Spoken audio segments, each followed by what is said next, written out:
Today's episode has brought me all the way to Hardy, Arkansas with my best friend's family. It's about 6:10 in the morning. The sun usually rises about 6:20, but I'm seeing a lot of good topwater hits right now. So since the last update, I ended up, I had like a deep sea pull. I took about 20 foot of it off, and I ended up just making a uni knot and putting it on here. Half of the lures that I throw, one of the guys I watch, he recommended to use mono instead of just braid for throwing spinner baits, chatter baits, and deep divers. We always come down here and do a family canoe trip and float trip, so really looking forward to that. It's my favorite vacation I go on all year, so I'm not gonna throw this. I'm gonna switch to the Texas rig. I might try this again on the other side, but it's just getting too mossy right now.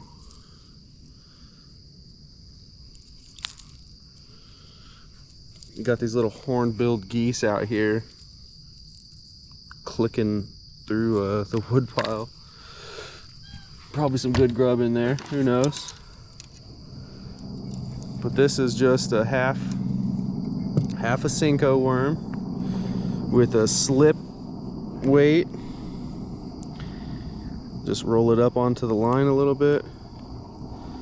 I'm trying to make this as straight as possible. You can see that I've already re-rigged it because the worm's tail is pretty gnawed, but this thing is a bass catching machine. The old Zebco Jake brought me this. And the last time me and my buddy Craig went, this was the only thing that we caught anything on, so. Got something.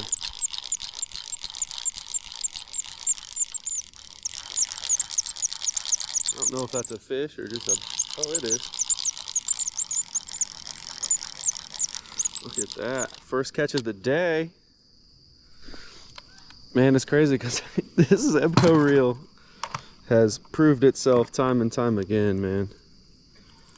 Just pulling it through some weeds. First bass hookup of the morning, and sun comes out at 6:20, and I'm out here before then just hitting some topwater blow-ups. That's what I like to see. Look, this rig isn't nothing special. I'm not a pro by any means.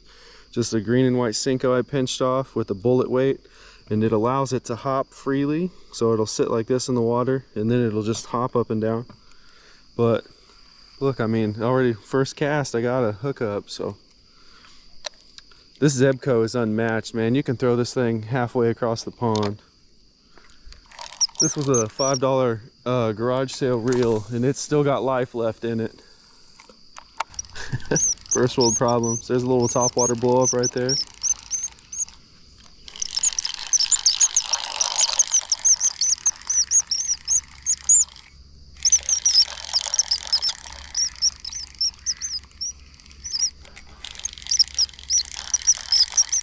I'm gonna re-roll this worm. Oh, I caught the stick. That's good. Let's get that out of here.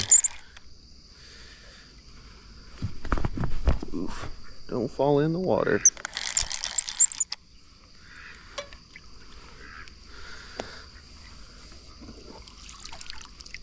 Oh yeah, flick that moss water on me.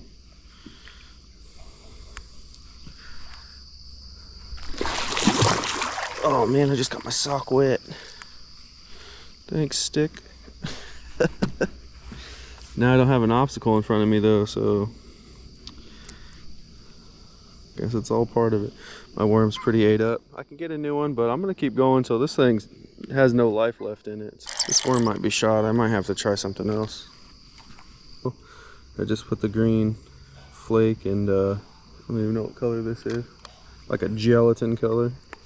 It's still on the Cinco rig. There was a blow up right there.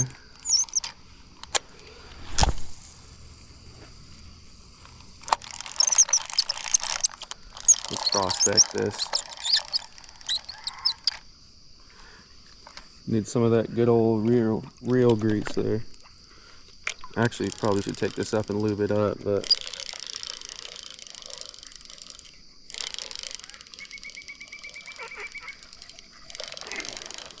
and you got a duck fight.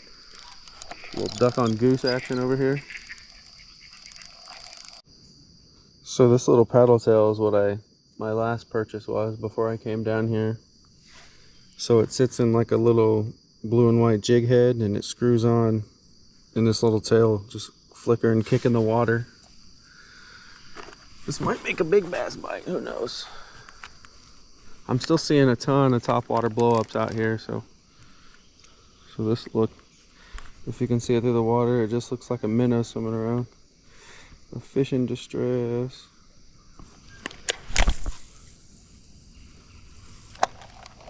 Fast retrieve is keeping up out of the weeds.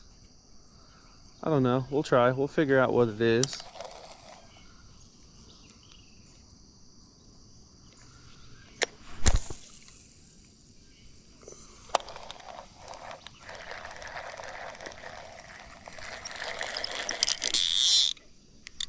Get out of the weeds.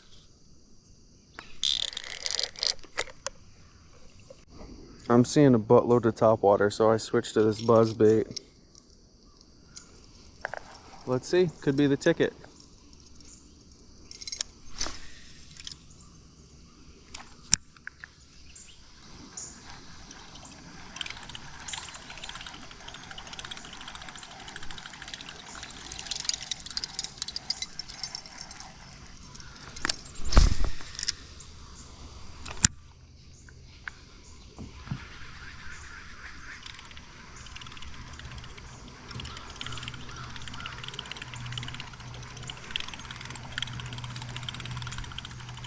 Turtle's like, yeah, whatever, man.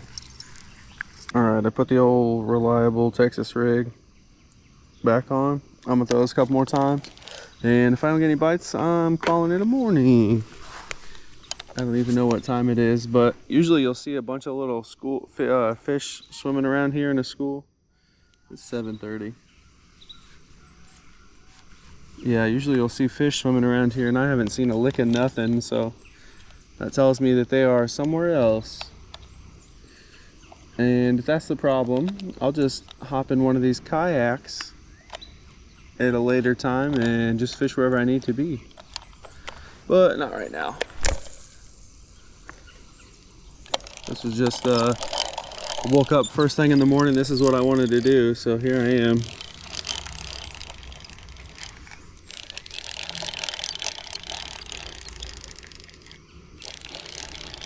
I'm still seeing some fog roll off of the deeper stuff over here, so I imagine it's probably where the fish are hanging out.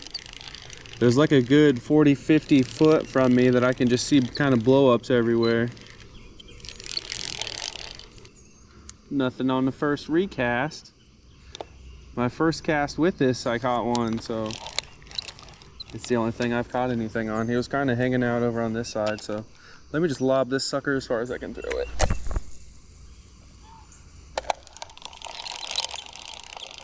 Perfect. Reel up some of that slack, we'll pop it a couple times, and then we'll just let it sit. I don't think that's a fish. I think there's just a big ball of weeds out there. The thing felt like a 2-pounder. And then I'm gonna call it a morning, go have me some breakfast. Come back out in the evening. I gotta kind of figure out what we're doing today. But this is what I want to do today, so.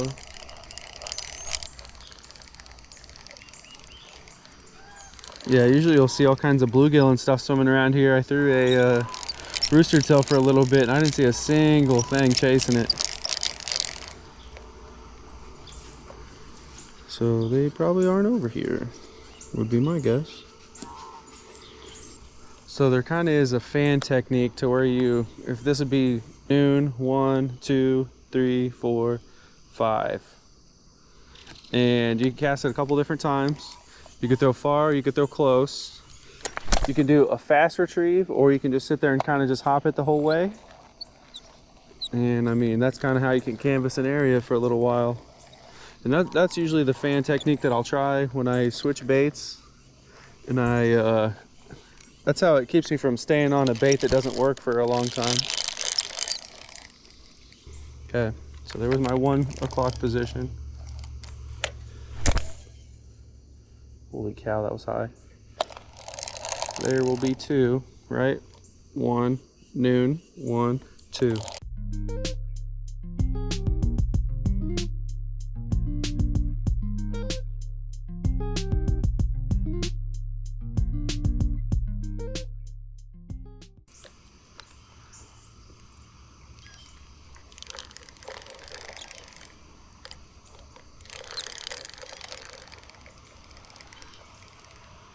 So that was my 3 o'clock.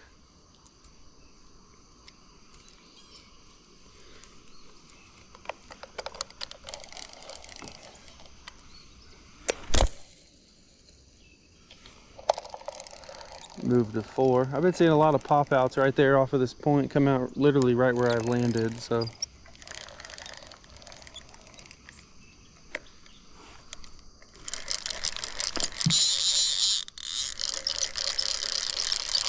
Didn't think it's something. I know it's a ball of moss. It's kind of tough for a second, and then it just goes limp where you pull it out of the ground.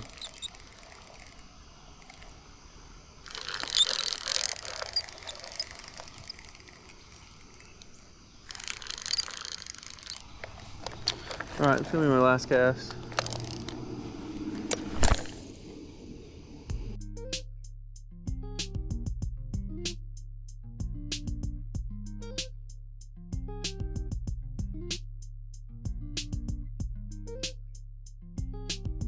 That's all she wrote for this morning's fishing adventure.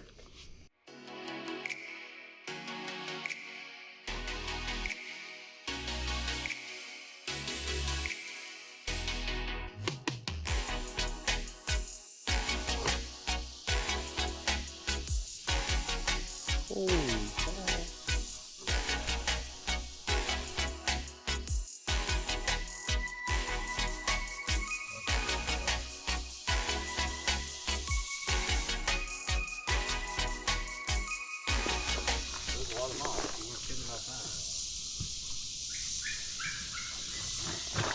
Oh hey, I'm seeing bluegill again. I didn't see any of them when I came. But I really think there's something to do with the barometric pressure after it rains, to where fish are not as active, or sometimes they're more active for like feeding purposes. But something with the pressure, I know. I've read it a couple times. That's hard to beat for $5, man. The only thing I gotta do sometimes is just go like this because it's squeaky. Dang, don't you know how to fish on? I see them now though, there's a lot of them. Yeah, I didn't see anything. I could have had that one if I tried, but I don't. If you would have set the hook and... It's different if you can see them right there. I love that. I love sight fishing, dude. I'll show you that video I took in Taneycomo with all them fish around my feet. I literally was taking my dip net because it was floating in the water, Dylan. I was going like this and just scooping up 25-inch trout. They weren't freaking out or nothing. They were just letting me do it. They were telling me that he said his son was out here in like a canoe, and he said that they were seeing those, remember how we saw them whatever big black fins turn over? And he said that his son got so scared he got off the water because he didn't know what it was. I said, yeah, that we saw them last year. They were having like a little meeting out there. But there's a bunch of bluegill right here. I want some little fish action, man. I love this little pole, man. These eyes I'm gonna throw over here. There's a big old fly.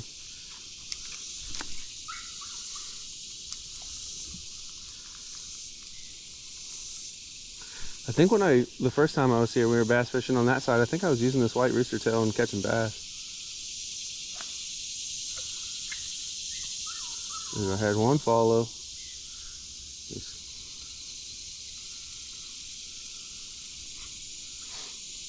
Well, they saw me coming. My other one was broke, and I bought one at like a little bait and tackle, and I'm like, $5, that's not bad. Then I went to Walmart, and I'm like, it's $2.60. You saw me? I've been had, man.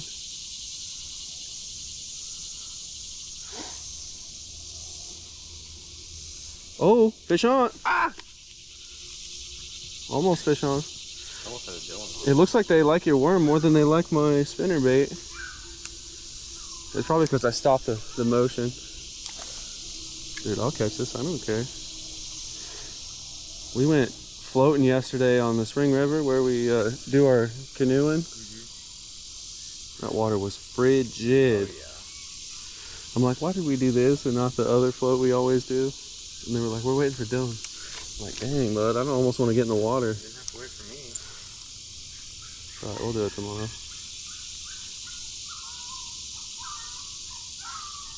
Got one. Yeah. Getting a little variety. Dude, look how thin. Ow, he poked me. Oh, it's because I caught him under. He didn't want it, but he got hooked. These ones are so thin compared to the ones we were pulling out of the creek. Get out of there. Dolphin go with you yesterday? Where? No, I just fished right here.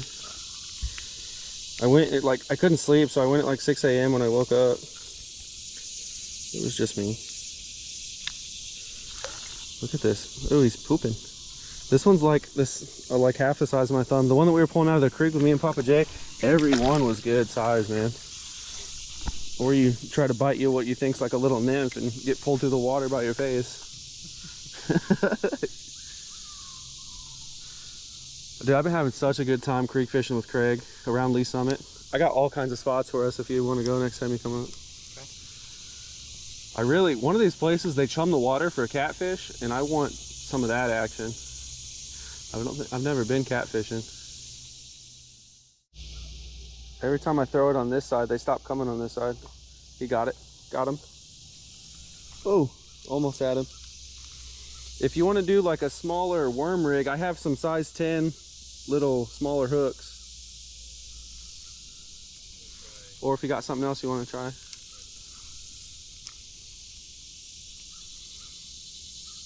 Oh, they're really digging this green pumpkin right now.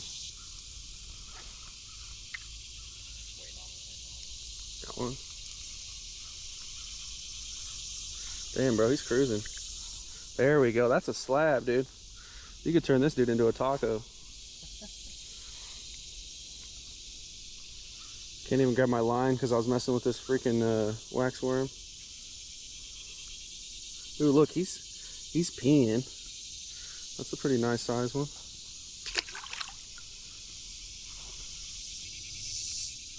Some good action over there. Hey, what's up, guys? It's Dylan with Hypnotic Cook here.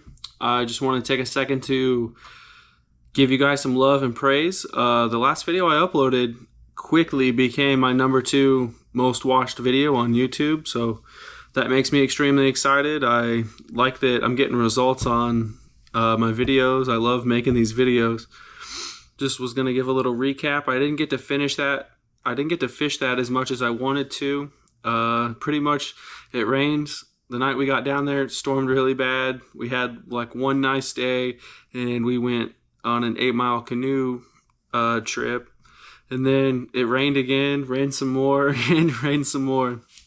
Me and my buddy were going to take out a kayak or a canoe or something, and we were just kind of maybe paddle boat. We were going to make our way around and try to see what we couldn't catch, but the weather just kind of didn't permit along with the schedule. So, but we did, both of us did get to go down there and throw our, we got to try a bunch of different baits in that lake. I only caught the one bass. And it must have been because of the weather, because usually whenever you go out there, you can usually see kind of bass and bluegill swimming around. I didn't see anything. And the second time we went out there, I saw some. I did catch a couple that last time we went out there, but it was just like real quick. And then like the bite was completely gone. Like you didn't see anything anymore. And we just called it a day, and we were going to go back out in the canoe, but it just was storming like crazy. So we never got that accomplished. My first tip that I would give you is learn how to tie good knots. I use a variety of knots. I could show you 4 right offhand that I use. With my small line and my 4-pound test, I like to do the improved clinch knot. A lot of packs of lures or anything you get, they'll show you how to do it, where you wrap it around 5 times and then stick your tag in back through, make a knot, pull it tight. Another good effective knot is the nail knot, and the nail knot is very important whenever you're attaching leaders. Mostly the nail knot technique is used for like fly fishing, but you can also use it. It's probably one of the more complicated knots. And the Palmer knot, I showed my buddy that this time, and I was just like, this is supposed to be the strongest knot for bass lures. So the Palmer knot's probably one of the easiest knots to do once you get it down. I've done it, I catch myself doing it half the time. Like if I'm spinning up a lure and doing the improved clinch knot on my 4-pound test, like my microlight, sometimes like if I pull it and I don't like the way it feels pulling through my hands, or I don't like if I can pull it and it's got some slack in it, I'll just bite it off, pull it out with the little twisted stub with my teeth, and then I'll just do it again. If you don't have a lot of confidence in your knot, don't fish it. One, you're going to lose your lure, and most devastating, if you catch a fish and he just runs with it, you lose both. So it's always good practice to learn how to tie good knots. My second tip would be, don't crank your fish all the way to the tip. I know that sounds pretty redundant, but I mean, there's some people that don't know, you know. We saw quite a few young anglers with their parents, and you would watch them just crank their pole all the way to the tip and lift it up. It's not a good habit. So I'll tell you why that cranking all the way to the tip is not a good habit to have. You'll want to break yourself of that immediately, because cranking your fish all the way to the top, it doesn't allow your reel and your line to be able to fight that resistance of the fish. So if you crank it all the way to the top, you can break your rod tip, or you can lose your fish completely. Most importantly, I would say that it's pretty damaging on your fishing poles. Just don't do it. It's also easier too if you reel your line up, like if you don't have a fish on. If you reel your line up and just let it dangle a foot, 6 inches, it'll help you. One, you won't get wrapped around your own pole. And 2, it's easier to take it and just flick it, and it'll go right back where you want it, or you can reposition it just as quick. But cranking all the way to your tip, that's a no-no. My third tip would be, if you see other people fishing, don't be afraid to stop and ask them. You sit there and watch them for a little bit, or don't be afraid to stop and ask them what kind of lures or bait they're using, what they would recommend, or if they have any ideas of previous things that the fish have been biting on. The best advice you're going to find is from somebody that's a local that goes down there and fishes it regularly, because they're going to know what works best. They're going to know what works and what doesn't. So you don't lose any time. You don't have to tie on 40 different lures before you find one right one, and it cuts out all that nonsense.